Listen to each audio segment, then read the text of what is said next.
Operation Sindoor ప్రభావం పాకిస్తాన్ పై ఏ విధంగా ఉందో ఇప్పుడు ఈ బ్రేకింగ్ చూస్తే మనకు అర్థమవుతోంది. ఇక పార్లమెంటులో పాకిస్తాన్ ప్రెసిడెంటే మాపై మరో యుద్ధానికి భారత్ అయితే ఏర్పాటు చేసుకుంటుంది అంటూ కూడా ఆయన భయపడుతున్నారు. పాకిస్తాన్తో యుద్ధం వద్దు, మీరు చర్చలకు ముందుకు రండి అంటూ కూడా విజ్ఞప్తి చేస్తున్న పరిస్థితిని మనం చూస్తున్నాం. పాకిస్తాన్లోని అటు పార్లమెంటులో పాకిస్తాన్ ప్రెసిడెంట్ ఎవరైతే ఉన్నారో తను ఈ విధమైన వ్యాఖ్యలు చేశారు. ఒక ప్రెసిడెంట్ ఈ విధమైన వ్యాఖ్యలు చేశారంటే ఆపరేషన్ సింధూర్తో ఎంత భయభ్రాంతులకు గురైందో పాకిస్తాన్ మనకు అర్థమవుతోంది. ఇక భయంతో వణికిపోతోంది పాకిస్తాన్. తొలిసారి పాక్ నోట శాంతి మంత్రం అయితే వినిపిస్తోంది. మాపై మరో యుద్ధానికి భారత్ రెడీ అవుతోంది అంటూ పాక్ ప్రెసిడెంట్ అయితే ప్రకటిస్తున్నారు. యుద్ధ క్షేత్రం నుంచి చర్చల టేబుల్ వద్దకు రండి అంటూ విజ్ఞప్తి చేస్తున్నారు. పార్లమెంటు సాక్షిగా ఆసిఫ్ అలీ జర్దారీ విజ్ఞప్తి చేశారు. ఆఫ్ఘాన్ పైన అక్కసు వెళ్లగక్కుతున్నారు జర్దారీ. భారత్ అనుకూల దేశంగా అభివర్ణించిన జర్దారీ ఆఫ్ఘాన్ కూడా చర్చలకు రావాలంటూ కూడా పిలుపునిస్తున్నారు. ఇక భారత్ మళ్లీ దాడి చేస్తే ఎలా అన్న భయంతో పాకిస్తాన్ ఉంది. ఇప్పటికే పీకల్లోతు ఆర్థిక కష్టాల్లో ఉంది పాకిస్తాన్. ఇక అప్పుల కోసం ప్రపంచ దేశాల ముందు కూడా క్యూ కడుతోంది. ఇప్పుడు భారత్ అటాక్ చేస్తే కోలుకోవడం కష్టమనే భయంతో ఉంది పాకిస్తాన్. అందుకే చర్చలు అంటూ శాంతి మంత్రం జపిస్తోంది అంటూ కూడా మరికొంతమంది అభిప్రాయాన్ని వ్యక్తం చేస్తున్నారు. ఇక ఆపరేషన్ సింధూర్ ఎఫెక్ట్ అనేది పాకిస్తాన్ పైన ఏ విధంగా ఉందో ఈ న్యూస్ చూస్తే మనకు అర్థమవుతోంది. మరోసారి భారత్ దాడి చేసే అవకాశం ఉంది. ఆ దాడికి సిద్ధమవుతోంది భారత్ అంటూ కూడా వారు భయపడుతున్నారు. సో యుద్ధ క్షేత్రం నుంచి బయటకు వచ్చి చర్చల ద్వారా శాంతియుత ఉండాలి అంటూ కూడా పాకిస్తాన్ ప్రెసిడెంట్ కోరుతున్న పరిస్థితులను మనం చూస్తున్నాం. ఏకంగా పార్లమెంటు సాక్షిగానే ఆసిఫ్ అలీ జర్దారీ ఈ విజ్ఞప్తి చేశారు. మనం చూడొచ్చు, ఆఫ్ఘాన్ పైన కూడా ఆయన అక్కసు అయితే వెళ్ళగక్కుతున్నారు. అటు భారత్ అయితే అనుకూల దేశంగా ఉంది అంటూ కూడా ఆయన అభివర్ణిస్తున్నారు. మరి ఏంటి, ఎందుకు భారత్ని ఈ విధంగా అభివర్ణిస్తున్నారు అనే క్వశ్చన్స్ కూడా రేజ్ అవుతున్నాయి. ఎందుకంటే భారత్ ఏ విధంగా దాడి చేసింది, సో దీనికి సంబంధించి ఆపరేషన్ సింధూర్ చేపట్టడానికి గల కారణాలు ఏంటో మనందరికీ తెలుసు. ఈ నేపథ్యంలో ఆపరేషన్ సింధూర్తో వారైతే భయపడ్డారు. కానీ పాకిస్తాన్ ప్రెసిడెంట్ ఈ విధమైన వ్యాఖ్యలు చేయడానికి గల కారణాలేంటి? For another war.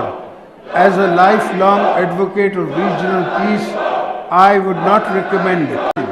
Today, trapped in the strategic short-sightedness, India's leaders said they are preparing for another war. As a lifelong advocate of regional peace, I would not recommend it. Today, trapped in the strategic short-sightedness, India's leaders said they are preparing for another war. As a lifelong advocate of regional peace, I would not recommend it. Today, trapped in the strategic short-sightedness, India's leaders said they are preparing for another war. As a lifelong advocate of regional peace, I would not recommend it. Today, trapped in the strategic short-sightedness, India's leaders said they are preparing for another war. As a lifelong advocate of regional peace, I would not recommend it. Today, trapped in the strategic short-sightedness, India's leaders said they are preparing for another war. As a lifelong advocate of regional peace, I would not recommend it. Today, trapped in the strategic short-sightedness, India's leaders said they are preparing for another war. As a lifelong advocate of regional peace, I would not recommend it. Today, trapped in the strategic short-sightedness, India's leaders said they are preparing for another war. As a lifelong advocate of regional peace, I would not recommend it. Today, trapped in the strategic short-sightedness, India's leaders said they are preparing for another.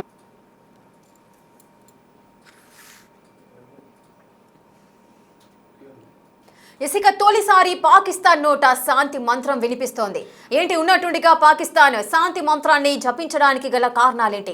Bharat మాపై మరో యుద్ధానికి తెర తీస్తోంది అంటూ కూడా వారు అభిప్రాయాన్ని వ్యక్తం చేస్తున్నారు. పార్లమెంటు సాక్షిగానే పాకిస్తాన్ ప్రెసిడెంట్ ఈ విధమైన వ్యాఖ్యలు చేశారు. భారత్ మాపై మరో యుద్ధానికి సిద్ధమవుతోంది అని. నిజంగానే భారత్ పాకిస్తాన్ పై మరో యుద్ధం చేయడానికి సిద్ధంగా ఉందా? అసలు ఏం జరుగుతోంది? పాకిస్తాన్ ప్రెసిడెంట్ ఈ విధమైన వ్యాఖ్యలు పార్లమెంట్లో చేయడానికి గల కారణాలేంటి? పూర్తి డీటెయిల్స్ మా ప్రతినిధి శివ అందిస్తారు. శివ, ఏం జరుగుతోంది? నిజంగానే భారత్ భారత్ పాకిస్తాన్ పై మరొక యుద్ధం అనేది జరపబోతోందా? ఏమనుకోవచ్చు పాకిస్తాన్ ప్రెసిడెంట్ వ్యాఖ్యలకు సంబంధించి?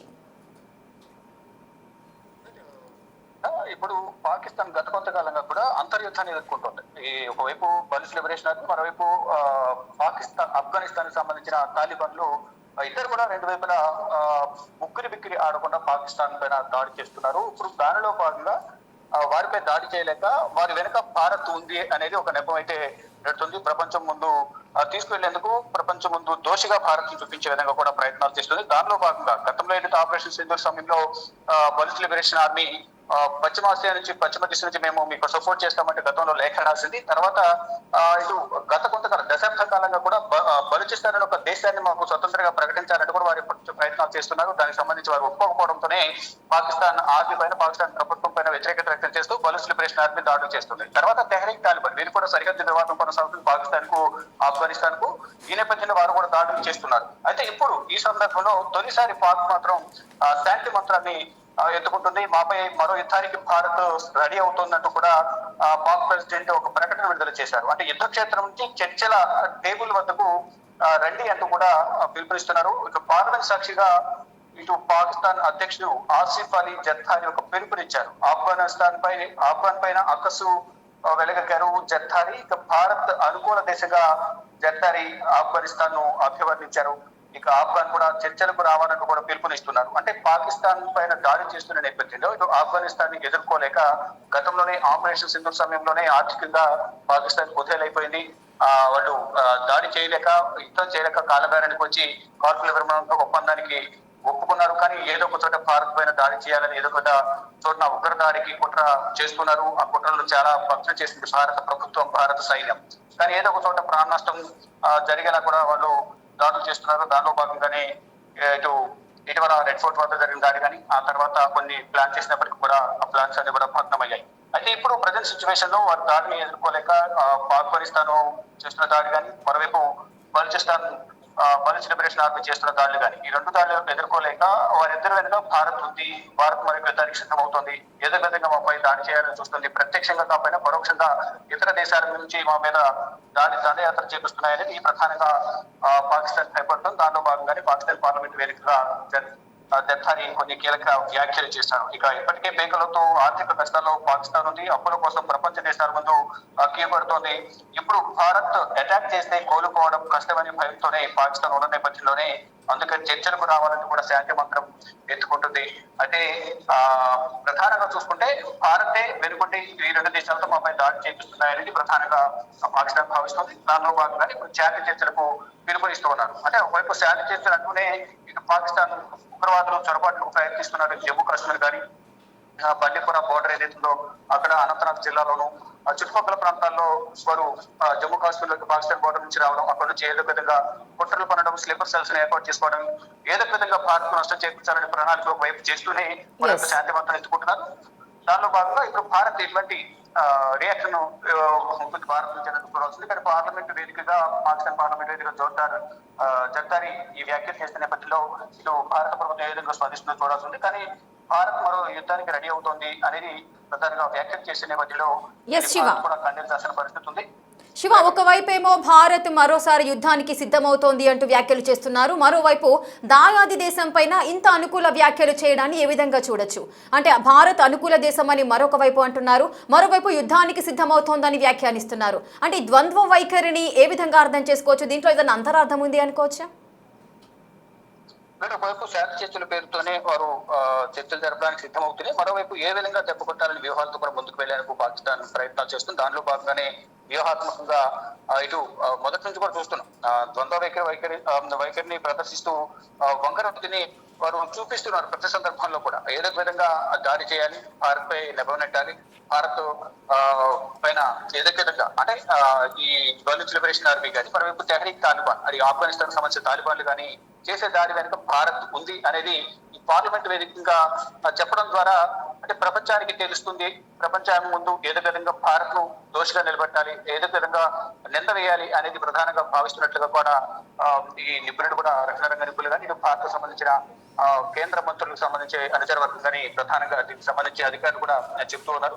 మొత్తంగా చూసుకుంటే భారత్ ఏదో విధంగా నెపం నెట్టాలి అనేది ప్రధానంగా భావిస్తున్నారు. అంటే ఆ యుద్ధానికి సిద్ధమవుతోంది భారత్ అనేది డైరెక్ట్ గా, అంటే ఒకవైపు ఆఫ్ఘనిస్తాన్ దాడి చేస్తున్న నేపథ్యంలో దాని వెనుక భారత్ ఉంది అనేది ప్రధానంగా పాకిస్తాన్ భావిస్తాం. దానిలో భాగంగా ఈ వ్యాఖ్యలు చేసి ఉండొచ్చు అనేది కొంతమంది నిపుణులైతే అంచనా వేస్తూ ఉన్నారు.